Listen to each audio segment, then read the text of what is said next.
যে গরিবের হক, সেই হকটা অবৈধভাবে যদি বিচ্ছিন্ন হয় তাহলে আমরা সবাই জনগণের কাছে দাবি বা ঊর্ধ্বতন কর্মকর্তা যারা তাদের কাছে আমরা দাবি যে তদন্ত সাপেক্ষে যদি এই গরিবের হকটা যদি নষ্ট হয় আমরা সবাই বিচার চাই। কি সবাই কি রাজি আছো? অবশ্যই। যারা গরিবের আসলে বিষয়টা এটা হলো টিসিবির পণ্য।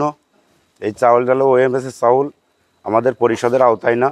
এই চাউলটা আমরা জানতাম, যদি এই চাউলটা আমাদের পরিষদের আওতায় দেওয়া হতো আমরা জানতাম। চাউলটা দেওয়া হয় ডিলারের মাধ্যমে।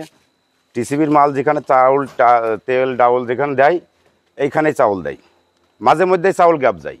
এই গ্যাপ যায় বলেই আমরা এটা জানতে পারি না। প্রতিনিয়ত যদি চাউল দেওয়া হতো অবশ্যই আমরা জানতে পারতাম।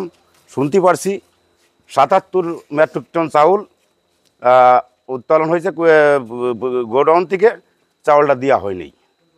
পরবর্তীতে আমি জানতে পারছি যে এই ডিলারশিপ ইউনো মহোদয়ের কাছে জবাবদিহিতা করেছে, বলেছে স্যার আমি চাউলটা আমার গুদামে আছে, আমি দেই নেই। পরবর্তী তার গুদামে থেকে তার স্বীকারোক্তিমূলক কর্মকর্তারা এসে চাউলটা উদ্ধার করে নিয়ে যাচ্ছে। এইটুকু। গরিবের হক গরিবকে মাঝে না বিলিয়ে নিজেরা আত্মসাৎ করে, আমরা তার দৃষ্টান্তমূলক শাস্তি চাই।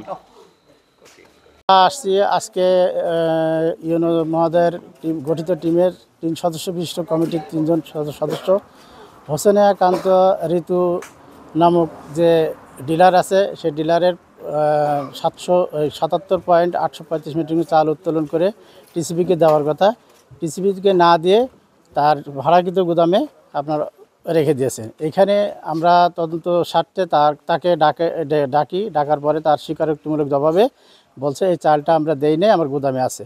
আমরা তদন্ত করে দেখছি যে হ্যাঁ গুদামে আছে। তারপরে আমাদের কমিটি এবং ডিসি মহোদয়ের, ডিসি স্যার মাগুরা মহোদয়ের এবং উপজেলা নির্বাহী অফিসার মোহাম্মদপুর মহোদয়ের নির্দেশে আমরা আজকে এই চাল জব্দ করতে আসছি।